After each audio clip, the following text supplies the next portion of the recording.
Vous connaissez les mille et une nuits, mais connaissez-vous les 1800 rues? C'est ça la vraie question. Quelles histoires racontent les chemins que nous foulons chaque jour? Quels personnages peut-on croiser sur ces plaques qui nous guident, qui vous guident peut-être? Bernard Anciot est avec nous ce soir. On le voit, on l'entend, c'est génial, pour nous présenter ce livre dont vous voyez la couverture, Le nom des rues de Namur. C'est aux éditions namuroises. C'est un travail, je le disais tout à l'heure, colossal, qui a été mené sur une dizaine d'années, on va en parler, mais qui donne naissance à un livre exceptionnel. Bonsoir Bernard, merci beaucoup d'être avec nous dans la boîte. Quel Avec plaisir. un grand plaisir, avec un grand plaisir. Et qui dit travail exceptionnel dit relecteur d'exception. Vous avez aussi là en bas le relecteur officiel de ce livre, je le disais, d'exception. Bonsoir à toi aussi, John, bienvenue dans cette boîte. Et merci pour les aspects techniques. Tu fais tout ici, tu es chez toi. Ouais, je suis prêt. Je pense que bonsoir à tous et je suis prêt à remplacer Kiko. Je suis prêt à vraiment, je pense, à remplacer Kiko. Je veux pas te mentir, c'est mon but aujourd'hui, quoi. Ok, on, on va faire un clip avec ça, parce que je pense que je vais lui envoyer, il sera ravi. Bernard, je l'ai dit tout à l'heure, il y a énormément de questions sur ce livre, sur ce projet. Les gens qui nous écoutent sont très curieux, moi aussi. Et la première, elle vient de Fanny Jaune. Elle l'a posée pendant la semaine sur le Discord, donc je l'ai mise cette en premier parce que c'est vrai que j'ai vu des choses dans la presse. Je me disais autant clarifier. Ton livre, Le nom des rues de Namur, est-il considéré comme un livre, un dictionnaire, une encyclopédie, un atlas? C'est quoi cet objet? Bon, je dirais plutôt un atlas. Je pense que le terme est plus correct. C'est un document de référence toponymique pour Namur.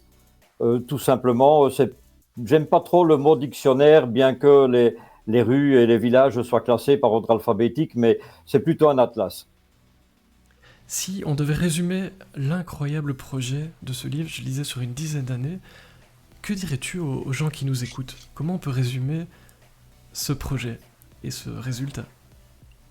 Oh, je vais simplement le résumer en un mot, qui peut être développé, bien entendu, mais curiosité. C'est peut-être le mot-clé et c'est valable aussi bien à Namur qu'ailleurs. La curiosité de lire une plaque, de pas simplement l'écrire sur un GPS ou l'écrire sur une enveloppe, mais on le fait beaucoup moins aujourd'hui. C'est pas simplement une adresse où le facteur va déposer un courrier. C'est bien plus que cela. Dès qu'on regarde une plaque, dès qu'on retourne la plaque et qu'on regarde ce qu'il y a derrière, il y a à chaque fois des vraies histoires. On va en parler un petit peu évidemment ici. Question qui revient aussi souvent. Dans le livre, il y a des plaques, il y a des rues, il y a les histoires, on va évidemment en parler. Est-ce qu'il y a aussi des images? Est-ce qu'il y a des plans, des cartes? Est-ce qu'on voit des photos? On trouve quoi dans ce livre pour les gens Oui. qui nous écoutent? Les plans, on y a pensé, mais c'est un peu compliqué de mettre des plans qui soient lisibles et qui soient intéressants. Par contre, des photos, oui. Il y a 542 illustrations dans l'ensemble du bouquin, dont certaines qui sont exceptionnelles, comme par exemple la photo des quatre des cinq fondateurs des 40 Molons, qui illustrent la rue Montcrabeau à Namur. Et j'ai aussi pu retrouver dans des familles des photos assez intéressantes, comme par exemple, il y a à Saint-Servais une venelle Geneviève Guillaume. Et j'ai pu retrouver la fille de Geneviève Guillaume qui m'a gentiment donné une photo de sa maman, photo qui date de 1943, au moment où elle s'est occupée d'une juive. Elle a eu une médaille, elle est juste parmi les nations, et c'est la raison pour laquelle on lui a donné le nom d'une venelle à Saint-Servais. Et donc cette venelle-là est illustrée avec une photo de 1943 de Geneviève Guillaume. Donc c'est intéressant. Et que dit le relecteur? Est-ce que tu étais content qu'il y ait des photos dans ce nombre de pages? On va en parler, c'était un très gros livre. Je me dis quand on corrige ça, à un moment on est content de voir des photos. On est content de voir des photos, mais outre, outre pour reposer un petit peu les yeux et l'esprit, c'est aussi parce que ça amène une plus-value informative. Et c'est vrai que ça va être un gros débat avec. Bon voilà, on va pas faire vraiment de secrets beaucoup plus longtemps, mais c'est mon papa. Donc forcément, on a eu ce débat à plusieurs reprises sur le nombre de photos, quelles photos, comment les mettre, en sachant que ce débat, il a encore eu avec la maison d'édition par après. Et en fait, il y a un vrai intérêt. Il y a un vrai intérêt parce que c'est par moments, ça peut être un peu abstrait. Par moments, ça peut être un peu répétitif, forcément, parce qu'il y a, au final, il l'expliquera mieux que moi et sans doute que tu vas lui poser la question. Il a utilisé une méthodologie très scientifique au sens pur du terme, au sens noble du terme. Et donc, forcément, ça amène un côté répétitif qui peut, quand on est lecteur, effectivement, écraser un petit peu, écraser l'esprit et un peu les yeux aussi. Donc oui, content qu'il y ait des photos, mais content qu'il y ait des photos parce que on peut beaucoup plus facilement se rendre compte en fait du pourquoi ce nom a été choisi, dans certains cas en tout cas. Oui, là, je voudrais aussi rebondir sur le relecteur. Il y en a eu 4 au final. Et je crois que c'est un travail extrêmement compliqué. La structure du livre et le contenu fait en sorte que la relecture est extrêmement compliquée. C'est vrai que on va en parler de tout ce travail. Au passage, un très très grand merci à Fanny Jaune pour le petit don sur Tipeee, mais qui fait énormément plaisir. Cette cagnotte qui grimpe, qui aide tout ce qu'on fait. Et là, je vois que c'est pour mon anniversaire en plus, donc ça me touche beaucoup. Merci beaucoup, Fanny. Il y a ce petit sondage, quand on accueille des invités, on demande un peu ce que les gens ont envie de savoir, ce qu'on peut poser. Il y en a une qui est revenue en top, tout en haut, qui revenait chaque fois et qui, moi, me fait beaucoup rire. Quand on voit le résultat final, 1800 rues, presque 700 pages, pourquoi t'es-tu lancé dans cette aventure ? Comment on se lève un matin en se disant « je vais faire ça » ? Non, eh bien, ça ne s'est pas passé comme ça. En fait, d'abord, on s'intéresse au nom de sa rue, on se pose des questions de savoir qui est le bonhomme qui a son nom à sa rue. En tout cas, chez moi, c'est un monsieur mort à la guerre. On a des informations qui sont variées, qui ne sont pas toujours très très claires. Et puis, on commence à s'intéresser aux plaques en se disant, tiens, qui est ce monsieur, qui est cet endroit, qu'est-ce que cela veut dire, etc. Et puis, on se prend au jeu. Et finalement, je me suis dit, tiens, pourquoi pas s'intéresser au nom des plaques de rue. C'est un intérêt comme un autre. Et je me suis rendu compte que ça cachait effectivement, comme je l'ai déjà dit, pas mal d'informations, pas mal de choses sur la vie locale, sur l'histoire. Il y a toute une série de thèmes sur la société, voilà. Et puis à un moment donné, on m'a dit, mais ne fais pas ça pour toi, tu dois publier, ça c'est intéressant. Et je dis oui, c'est effectivement intéressant de le publier, mais alors, il faut structurer, il faut aller beaucoup plus loin, il faut essayer d'être exhaustif. Et finalement, j'ai pu être exhaustif pour les 1800 rues et le structurer comme il est aujourd'hui et en faire un vrai livre qui est intéressant et qui raconte par l'autre bout de la lorgnette l'histoire de toutes les communes du Grand Namur, de Namur bien entendu, mais de toutes les communes périphériques. Et là, on apprend évidemment plein de choses, des détails peut-être, mais qui ont fait ou qui font la vie de tel ou de tel village ou de tel quartier. Et puis c'est intéressant. C'est même plus large, je me permets d'intervenir. C'est même plus large en fait, parce que bon, il est trop modeste pour le dire, mais moi, c'est ce qui m'a marqué le plus en lisant les rues. Alors moi, je ne les retiens pas toutes, parce que forcément, je les ai relues quasiment d'une traite. J'exagère à peine, évidemment. J'ai pas relu les 600 pages en une fois, mais forcément, j'enchaînais les pages. Donc il y a un moment où ça devenait très mécanique. Mais par contre, ce qui m'a quand même assez bien marqué, c'est qu'à travers, bon, peut-être pas toutes les rues, parce qu'il y a quand même des rues avec des noms d'arbres, des noms de plantes, des noms d'oiseaux.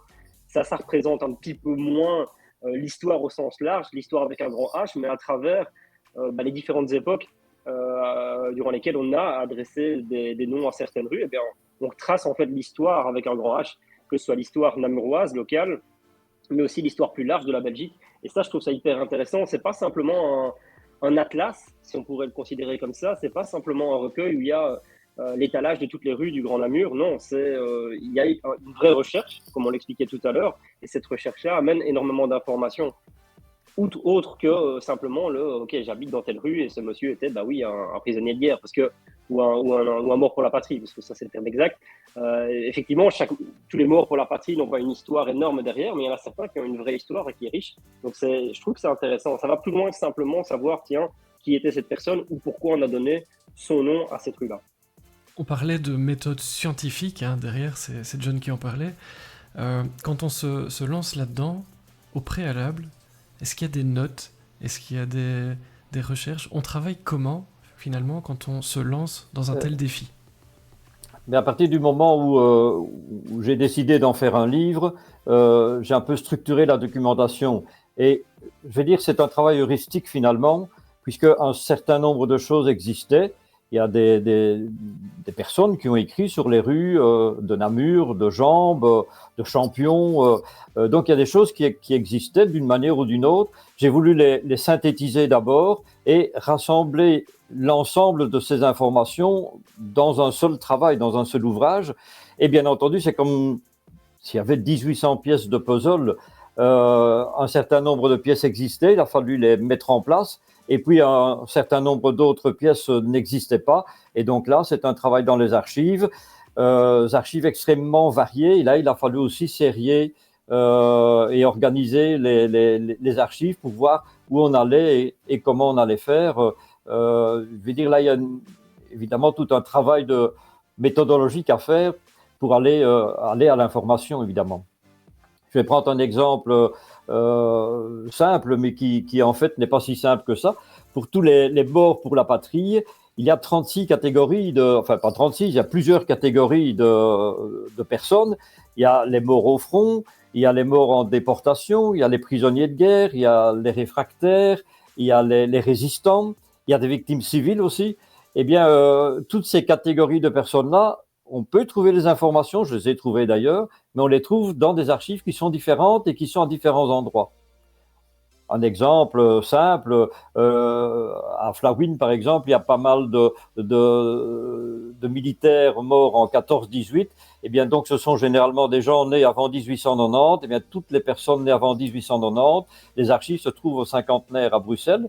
Pour les personnes nées après 1890, donc pratiquement toutes les morts de 40-45, les archives se trouvent aux archives de l'armée à Evere. Il faut beaucoup, on va le voir, bouger. On a dit plusieurs archives, il faut savoir à qui demander quoi, où se trouve quelle information. Et quand on fait un inventaire comme celui-là, il y a sans doute des rues plus intéressantes que d'autres. C'est en tout cas ce que j'avais comme impression. Mais je me demandais, est-ce qu'elles sont toutes intéressantes, ces rues? Est-ce qu'il y a toujours quelque chose à raconter quand on fait un travail comme celui-là? Je pense que oui. Je pense que oui, et c'est en tout cas ce que j'ai essayé. De nouveau, un exemple, il y a une rue à B qui s'appelle la rue Nouvelle. A priori, c'est pas évident de raconter la rue Nouvelle, mais quand on cherche un peu, on se rend compte que c'est la dernière rue qui a été construite sur le budget de la commune de B, juste avant les fusions. Et on se rend compte aussi que c'est une rue qui sert aux carrières et qui évite aux camions des carrières de passer dans le village. Donc avant, les camions passaient dans le village. Cette rue est un détournement qui permet aux camions des carrières de pouvoir éviter le centre du village. Donc la rue Nouvelle, voilà deux informations. Elles sont ce qu'elles sont, mais c'est quand même deux informations. C'est quoi l'histoire la plus folle sur laquelle tu es tombé pendant ces 10 années de travail? Est-ce qu'il y en a une qui ressort du lot? J'imagine qu'il y en a beaucoup. C'est quoi la plus folle? Oui. Oui et non. Oui et non. Quelquefois, on se rend compte que des noms ont été donnés un peu peut-être pas par hasard, mais un peu sans trop se renseigner ou sans trop s'informer sur qui était quoi. Il y a des gens qui ne méritent peut-être pas le nom qu'on a donné à une rue, par exemple.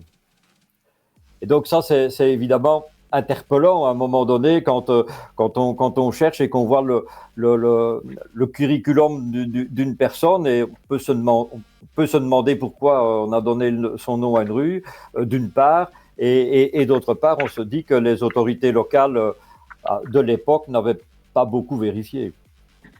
Et toi, John, à la relecture, est-ce qu'il y a une rue qui t'a surpris plus que les autres, où tu t'es dit, voilà, je mets un signet parce que c'est quand même fou ça? Non, comme je disais tout à l'heure, ce qui m'a surpris, c'est de voir qu'en fait, je me suis mis, je vais être tout à fait transparent, et il le sait bien. Au départ, quand il m'a donné le thème de son livre, donc c'était effectivement il y a près de 10 ans, moi je me suis dit, c'est pas parce que moi, c'est pas le thème qui m'intéresse le plus au premier abord. Quand il m'a demandé de le relire, j'ai dit ouais, avec plaisir, parce que il y a quand même toujours un intérêt à trouver. Et puis, la relecture, c'est quand même assez particulier. Et donc, en fait, je me suis surpris assez rapidement à me prendre au jeu de la découverte de quasiment toutes les rues. C'est bête, mais en fait, comme je le disais tout à l'heure, c'est pour qui a envie d'apprendre, qui a envie d'apprendre des nouvelles choses, c'est hyper intéressant. Plus c'était clair, c'était vulgarisé, donc il y a plein de paramètres qui font que dans l'écriture aussi, de ce que papa propose, c'est accessible à tout le monde. Tu vois ce que je veux dire? Il ne faut pas non plus nécessairement avoir un doctorat en sciences politiques ou un doctorat en histoire ou que sais-je pour maîtriser tous ces aspects-là. Donc, c'est hyper intéressant. Donc, non, il n'y a pas vraiment une rue qui m'a surpris. Il y a plutôt plusieurs rues où je me suis dit, ça va être long, ça oui. Parce que, ouais, je suis moins coulant que lui sur l'intérêt de toutes les rues. J'avoue que quand tu as fait 3 rues d'arbres, la 4e, tu as compris l'idée. Pareil avec les oiseaux. Moi, je suis pas spécialement fan d'oiseaux, donc je t'avoue que quand j'ai fait 3 ou 4 rues d'oiseaux, là, c'était un peu plus compliqué. Mais au final, on voit il y a beaucoup de diversité, il y a des choses qui reviennent. C'est une question d'Attraction Duty dans le chat, et ça me permet de, moi, poser une autre question, qui demande: mon fils habite à Namur, avenue de la Plante, quelle est l'histoire derrière ce nom? Mais au-delà de ça, moi je me dis, depuis que le livre est sorti, Bernard, est-ce qu'on t'arrête à tous les coins de rue en disant, c'est quoi l'histoire de ma rue au fait? Alors il faut répondre, j'imagine, acheter le livre, mais oui.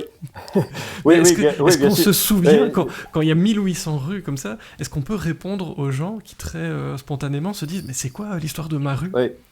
Non, on ne peut pas répondre spontanément, sauf pour un certain nombre de rues. Alors, lesquelles? Celles qui m'ont demandé peut-être beaucoup plus de travail, beaucoup plus de recherche, beaucoup plus de difficultés. Voilà, il y en a. Pourquoi je retiens certaines et pas d'autres? C'est difficile à dire, mais spontanément, c'est difficile de répondre sur 1800 rues. Non. Par contre, ce que je peux dire, si on me cite un nom de rue, je peux quasi dire dans quelle commune elle se trouve sur les 25 communes du Grand Namur. Est-ce que ça touche ça... Oui, pardon. Oui, ça touche, comme Jonathan vient de le dire, ça touche tous les domaines, donc y compris la faune et la flore locale qui est très très largement représentée dans l'ensemble des rues. Et dans les livres, on change parfois un titre ou un mot dans le titre. Je vise personne, Agatha Christie, si tu m'entends de là où tu es. C'est un sujet qui a beaucoup fait parler. Je me disais, mais pour les rues, est-ce qu'il y a des noms qui vieillissent mal? Quand on tombe sur des rues, est-ce qu'on se dit, oula, en fait ça a été donné il y a un petit temps, je le ferai peut-être plus aujourd'hui vu tout ce qui se passe. Est-ce qu'on tombe sur des rues comme ça qui vieillissent mal? Oui, ben on a le cas avec aujourd'hui une actualité concentrée sur notre période coloniale, et donc la rue Léopold II à Namur, évidemment. Je pense qu'aujourd'hui on ne donnerait plus le nom de Léopold II à une rue, ni à Namur ni ailleurs. Donc voilà, oui, telle rue peut-être mal vieillir. D'un autre côté, cette rue Léopold II représente un aspect de notre histoire nationale. Et donc, qu'elle soit bonne ou qu'elle soit mauvaise, qu'elle soit acceptable ou qu'elle ne soit pas acceptable, c'est un autre débat, mais elle représente un moment de notre histoire. Devoir de mémoire aussi. Ouais, c'est ça que j'ai trouvé un petit peu fou dans le récit, c'est qu'en fait, on se rend compte à travers les choix qui ont été faits, qui sont dictés par 1, 2, 3 personnes. Alors oui, ça doit être validé maintenant au collège communal, mais la plupart des rues dans le passé, c'était validé par quelques personnes uniquement.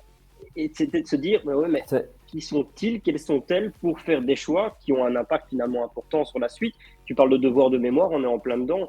Pourquoi est-ce qu'on choisit telle personne plutôt qu'une autre maintenant? Pourquoi voilà, il va en parler certainement, mais c'est clair qu'il y a une féminisation des dons de rue. Pourquoi est-ce qu'on les choisit, elles, plus maintenant ou plus une femme qu'une autre? Enfin, c'est assez surprenant, je trouve, de voir que c'est très arbitraire comme choix et comme décision. Oui, évidemment, dans les petites communes, je vais dire, c'était laissé à la discrétion du bourgmestre ou d'un échevin ou de l'une ou l'autre personne, même d'un conseil communal qui avait peut-être plus d'influence, qui était peut-être reconnu comme l'historien local et qui venait avec une idée, et finalement tout le monde disait oui. Maintenant, depuis 74, il y a tout de même des règles. Les propositions des collèges communaux doivent passer par la Commission royale de toponymie et de dialectologie, et dont le secrétaire régional wallon est Jean Germain, que je salue au passage, puisqu'il m'a tout de même pas mal aidé. Il a accepté de signer l'avant-propos de l'ouvrage.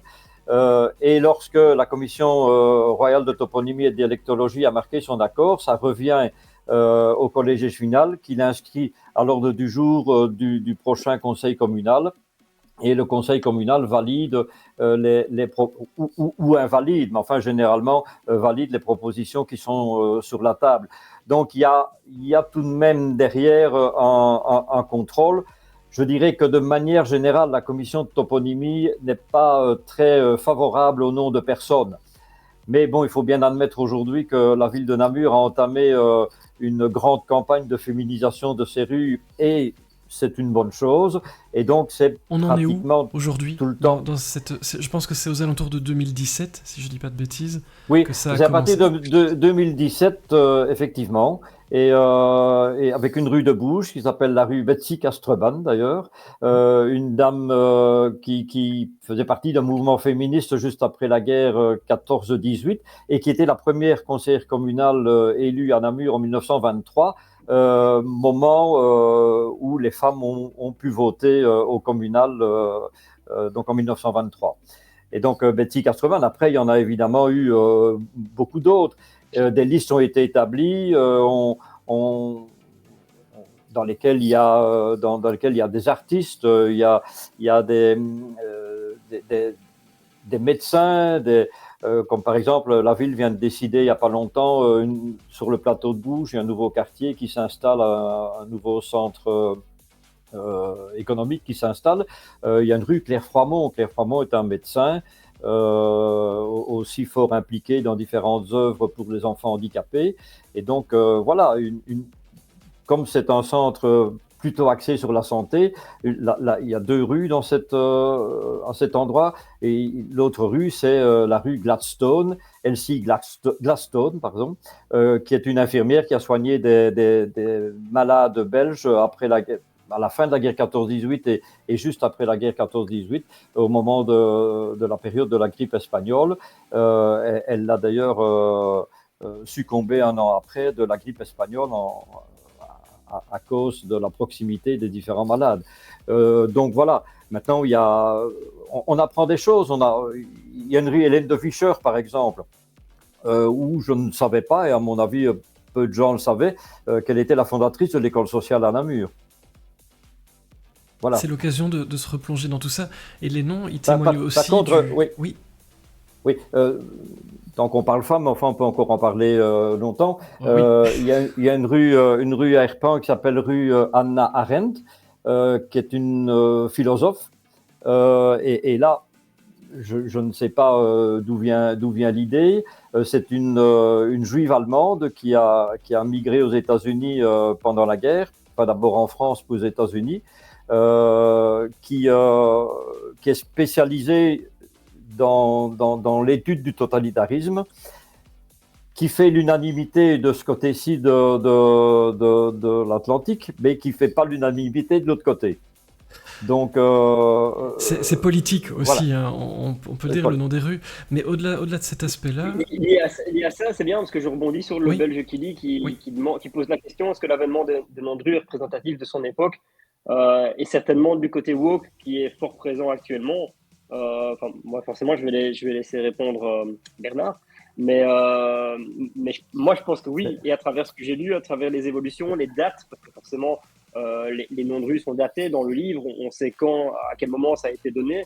Et on se rend compte qu'il y a une influence de la société au moment M, au moment T, au moment I, ou à l'instant I, vous le dites comme vous voulez. Mais il y a une influence à ce moment-là. Et je rajoute pour poser la question, et puis je te laisse répondre évidemment, mais il y a aussi, on le voit dans le livre, le côté industriel de certains quartiers, des carrières, des mines. J'ai l'impression que ces plaques, c'est aussi l'occasion parfois de mettre à l'honneur les pratiques d'une époque, les artisans d'une époque.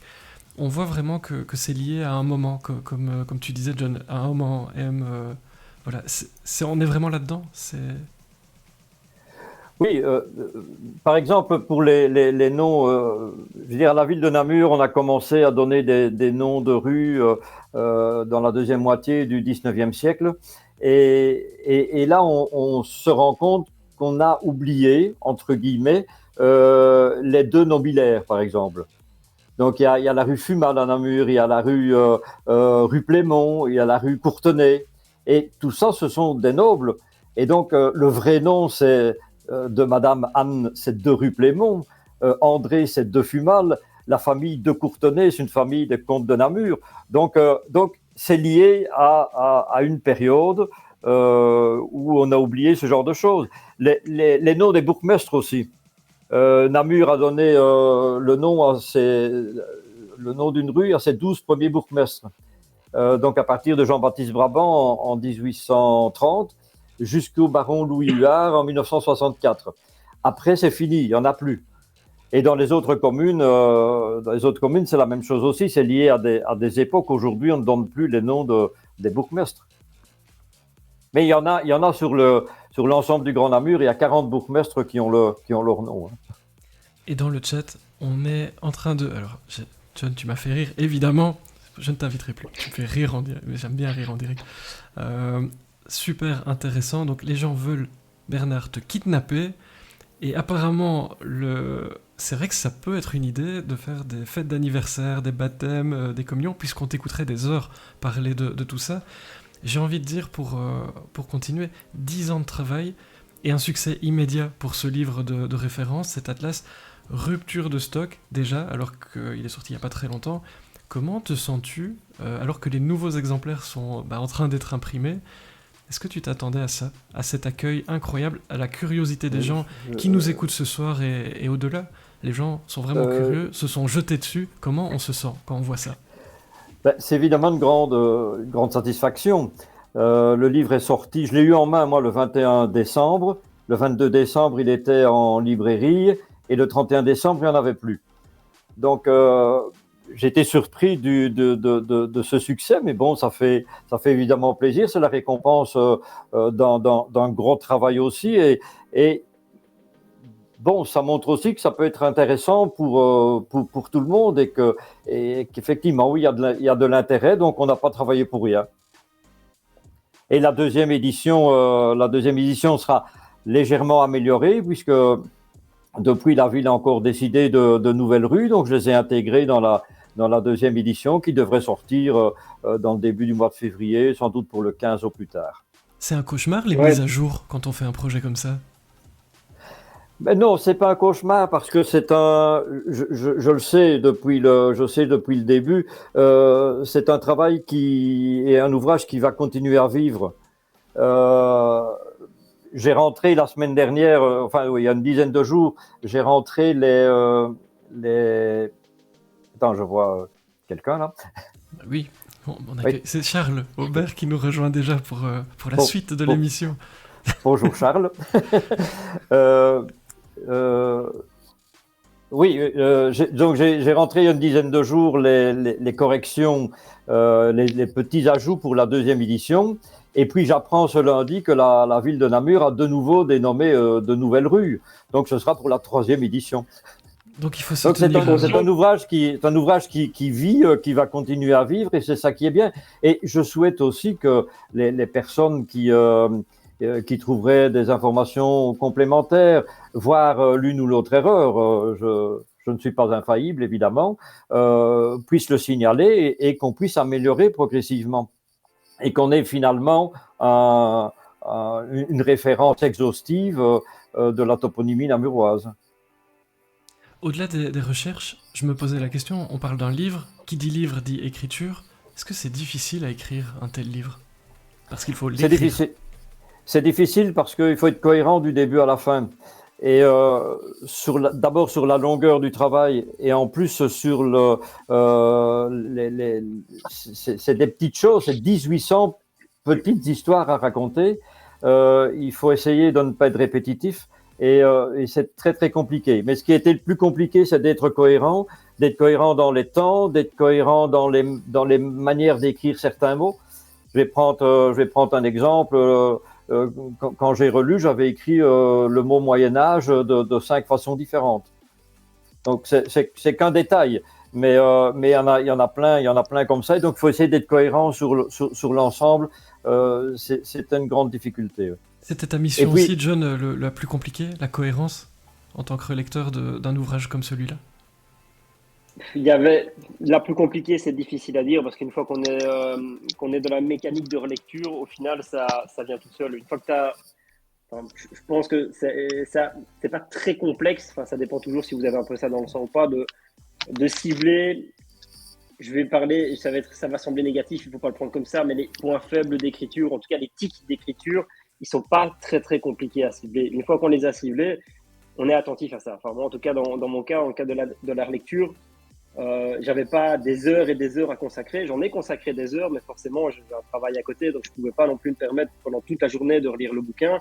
Donc en fait, j'avais une méthodologie qui faisait en sorte que je puisse relire à la fois la cohérence et dans le même temps, la construction des phrases, les erreurs les orthographes, les erreurs de conjugaison, etc. Et donc, en fait, ce qui était le plus compliqué, c'était ça. C'était d'enchevêtrer les deux lectures en une pour justement que rien ne m'échappe. Alors, il y a sans doute des choses qui m'ont échappé, c'est pour ça qu'on était 4 à relire.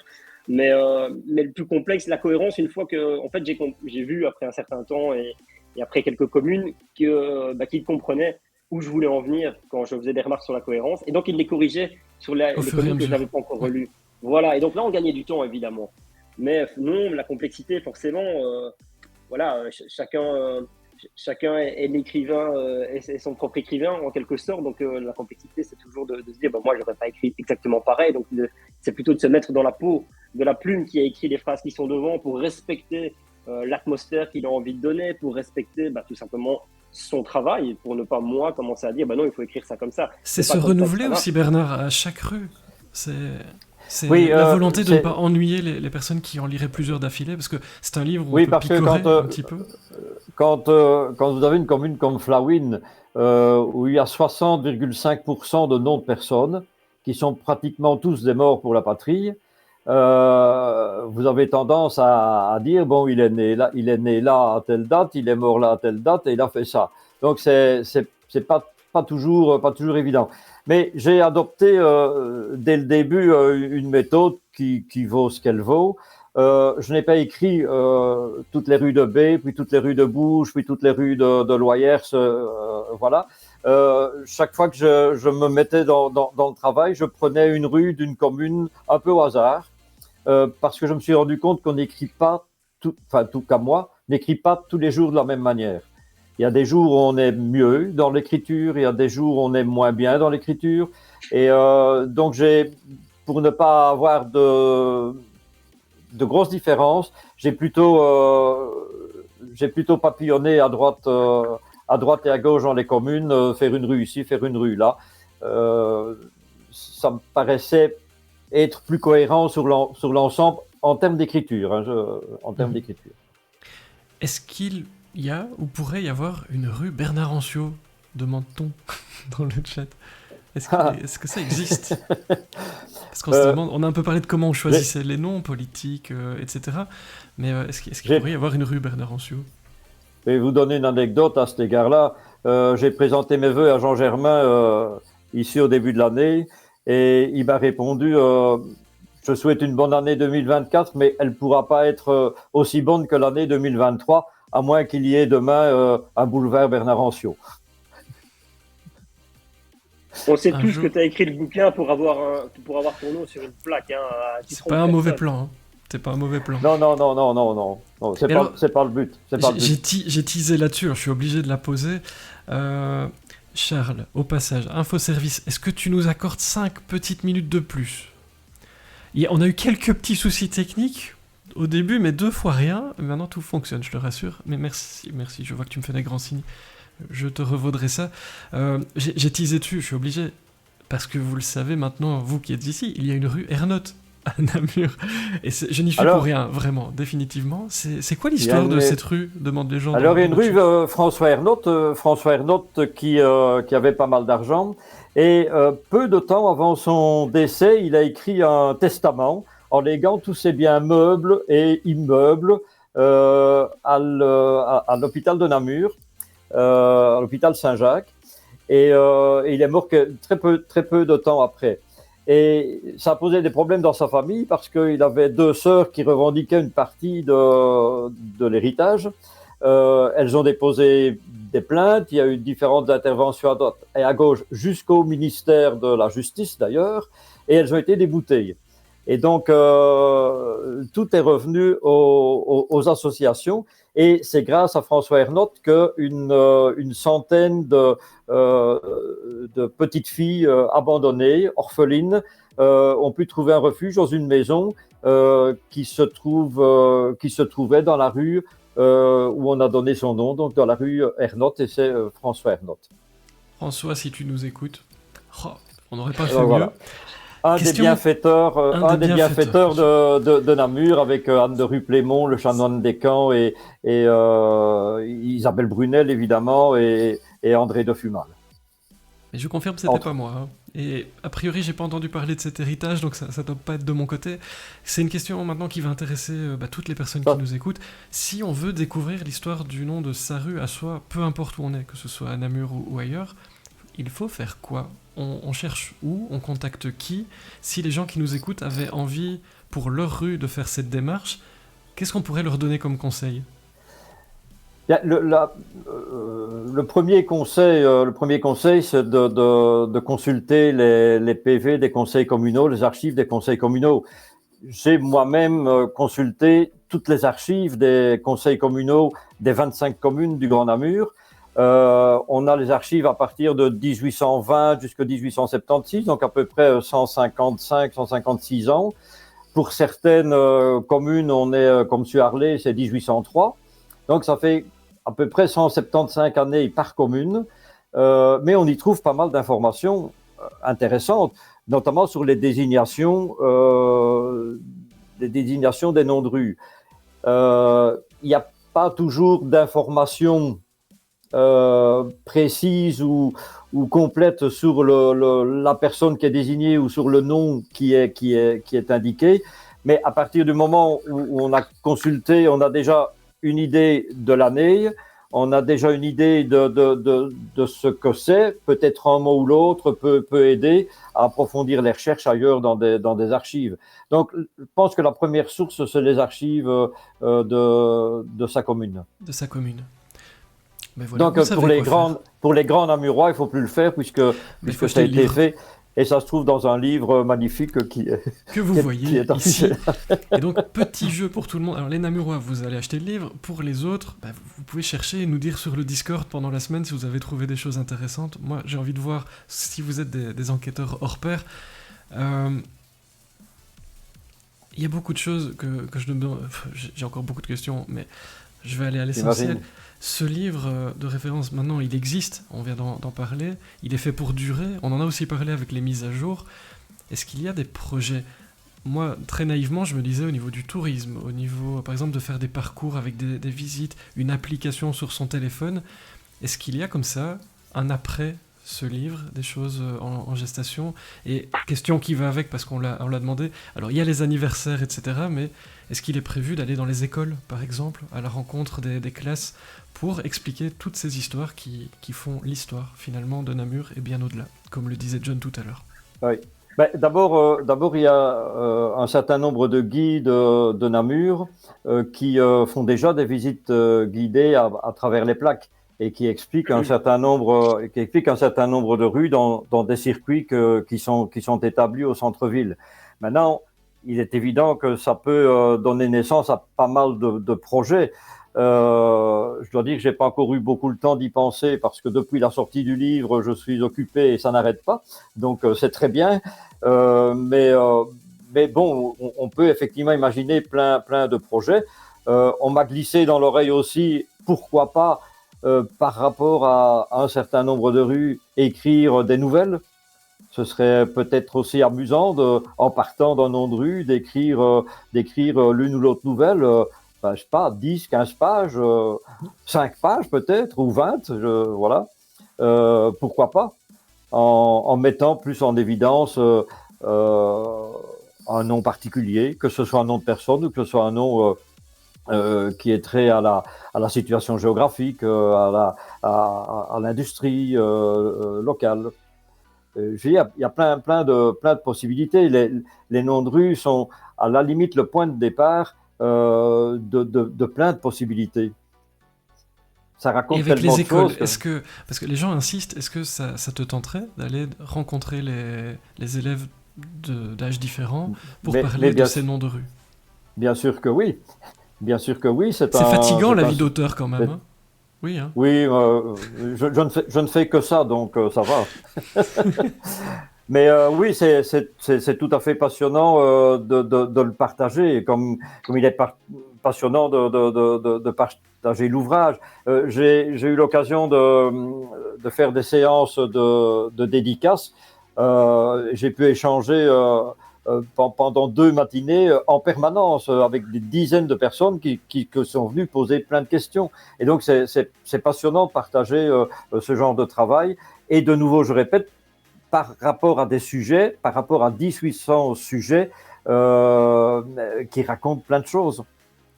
John, toi, tu es un expert en communication. uniquement, Il s'adresse à qui ce livre pour les gens qui nous écoutent? Toi qui es expert en communication. Bon, il s'adresse à tout le monde en fait, parce que quand il explique qu'il a eu des séances de dédicaces et qu'il a partagé pendant 2 heures, voilà, moi j'ai partagé la couverture sur Facebook, sur mes réseaux aussi, et en fait je me suis rendu compte que dans les commentaires qui étaient en dessous de la publication, il y avait des personnes de tout âge qui disaient en fait j'ai déjà le bouquin, j'ai discuté avec lui, je l'appelle un gamin parce qu'il y a un garçon que j'ai rencontré à la radio universitaire namuroise, donc quand j'ai fait quelques petits passages par là-bas, donc il a quelques années en moins que moi, donc c'est un peu plus jeune que moi, il a été chercher le bouquin et il a parlé avec papa, donc c'est destiné à tout le monde, en tout cas à tout qui est intéressé par ça. Forcément tu vas pas forcer les gens à prendre ce bouquin-là et à le lire. Et de nouveau, comme on l'explique depuis tout à l'heure, c'est pas un roman, c'est pas un bouquin, tu vas ouvrir à la première page et que tu vas te taper tout le bouquin, les 600 pages en une fois. Ça, non. Mais par contre, effectivement, une fois que tu te prends au jeu, tu vas d'abord aller voir ta rue, puis tu vas aller voir la rue à côté, puis tu vas aller voir la rue où tu as ton école ou alors ton bureau, puis tu vas en fait te prendre au jeu à aller voir toutes les rues que tu parcours. Donc, je pense il va pas être démodé. Et pour rebondir sur ce qui était dit tout à l'heure et rebondir de nouveau sur le Belge Kelly, qui lui propose peut-être une application où on pourrait scanner la plaque.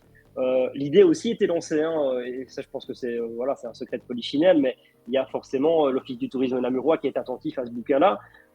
Maintenant, il y a des réalités, qu'elles soient économiques ou logistiques, qui rentrent aussi en ligne de compte pour un projet comme celui-là. Moi, je pense que le projet serait génial.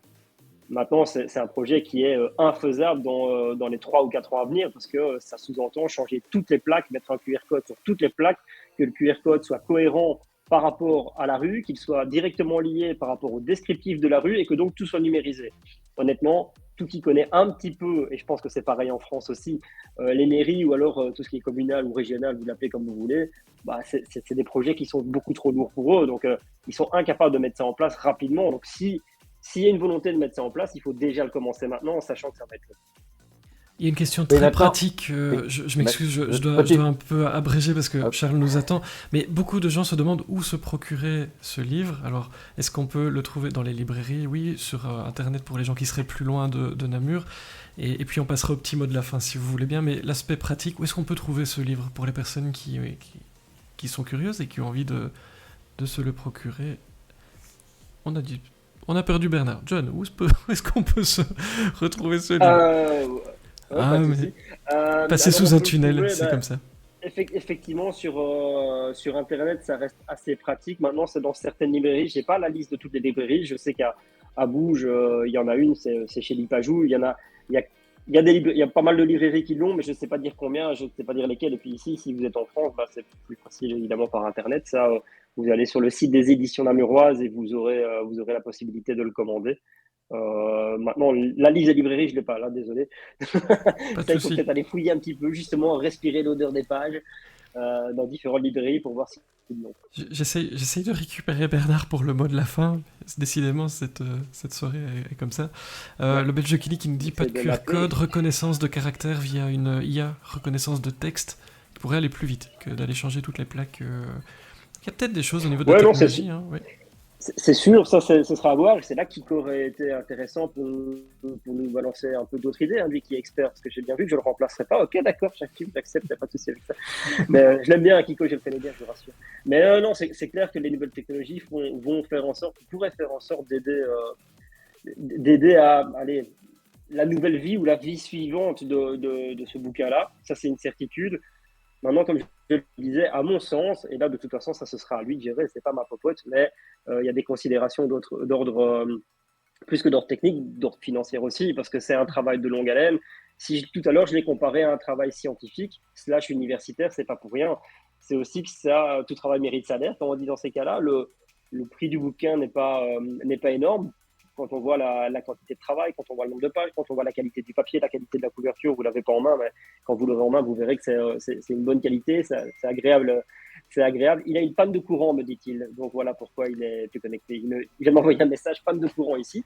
Donc on n'aura pas le mot de la fin avec lui. Mais Prépare-toi psychologiquement à faire le mot de la fin. Mais écoute, je te le laisse, mais tu es déjà dedans, je te connais, tu es tellement pro. Le petit mot de la fin, tu as suivi tout ce... Je me demande toujours, ta tête, la première fois qu'il t'a parlé de ça, aujourd'hui tu vois que le livre est sorti, que je disais, excellent accueil de la part des Namurois et bien au-delà. Ça, c'est peut-être la surprise pour quelqu'un comme moi qui n'ai pas vu tout le développement. Je me suis dit, mais ça va être une niche. Je trouve que la niche, comme on dit souvent, elle est bien plus vaste que ce que je pouvais penser. Et je me dis, les gens sont curieux, quel plaisir. Comment tu vois, toi, ce début de vie, en repensant peut-être à la première fois, peut-être autour de la table, où il t'a dit, au fait, je vais me lancer dans un truc, t'es pas prêt. Je t'imagine à ce moment-là dire, ouais. Et voilà, le petit mot de la fin sur cette présentation de livre, et puis on aura le mot de la fin de Bernard plus tard, quand le courant sera revenu. écoute, je pense que la première fois où il m'en a parlé, c'était effectivement donc il y a une dizaine d'années. J'ai pas la date en tête. Je te dirais bien que c'était un mardi qui pleuvait, mais même ça, je suis plus sûr. Tout ce que je sais, c'est que, par contre, je me souviens du moment, c'est que j'avais un whisky en main. Ça, je sais. C'était un après-resto. Donc, il m'en a parlé. Effectivement, comme après chaque après-resto, quand il se lance dans des grandes histoires, j'avoue que je l'écoute, mais pas toujours. Je suis attentif, hein, mais bon, forcément. Ça balance. On voit qu'il est parti. Mais par contre, non, j'ai déjà dit. Mais par contre, effectivement, j'ai eu la même réflexion que toi. Pour être honnête, je me suis dit, ouais, c'est quelque chose qui le passionne, donc c'est bien parce que je reste convaincu qu'il faut aller au bout de ses passions et qu'il ne faut pas réfléchir à est-ce que ça va parler aux gens, est-ce que ça va vendre, etc. Moi, je l'ai toujours encouragé au début en disant, c'est un truc qui te passionne, vas-y à fond. Vraiment, vas-y à fond. Mais avec dans un coin de ma tête en disant, ouais, je ne sais pas si ça va marcher, entre guillemets, je ne sais pas à qui ça va parler. Parce que, comme je le disais tout à l'heure, moi, c'est pas quelque chose qui m'attirait dans un premier temps. Et puis, voilà, dans les moments de doute, parce qu'il en a eu beaucoup des moments de doute pendant ces 10 années d'écriture, à tous les niveaux d'ailleurs, à chaque fois, c'était une forme de remotivation pour le relancer vers l'aboutissement de sa passion. Et puis, oui, quand il y a eu la vente aussi rapide de tous les bouquins qui ont été imprimés, je me suis dit, wow, en fait, c'est vraiment impressionnant. Ça touche tout le monde, comme on le disait tout à l'heure. C'est un vrai ouvrage de société, en fait. Qui parle à beaucoup de monde et qui permet d'en savoir plus. Et c'est là où moi je trouve que c'est plutôt positif. Ça veut dire que on est à l'heure où on est dans le numérique, tout est accessible, même à l'autre bout du monde, on a accès à plein de choses. En fait, on se rend compte que les choses très proches de nous sont encore quelque chose qui compte pour les gens. Donc moi je trouve que c'est plutôt très positif et très bénéfique. Et ça veut dire aussi qu'effectivement ce bouquin-là, il sera jamais démodé en fait. Bon, il va falloir l'updater, mais il sera jamais démodé. C'est un merveilleux mot de la fin. On va le remercier plus tard, mais toi, je te remercie en direct d'avoir été là. Et pour la relecture, le travail sur ce livre, merci à lui. Je lui enverrai un petit message après. Et on écrira à nos amis de l'électricité. Il déconne quand même le jeudi. Puis on va accueillir Charles Aubert pour la suite, s'il est prêt. Mais je vois qu'il est prêt, il est au taquet dans son décor. Merci beaucoup, John, d'avoir été avec nous et d'avoir éclairé cette émission de ta présence. C'est toujours bien d'avoir les relecteurs avec. Vous faites un boulot de dingue. Un jour, on fera une spéciale relecteur. Ça va balancer, si vous saviez. On n'est pas prêt.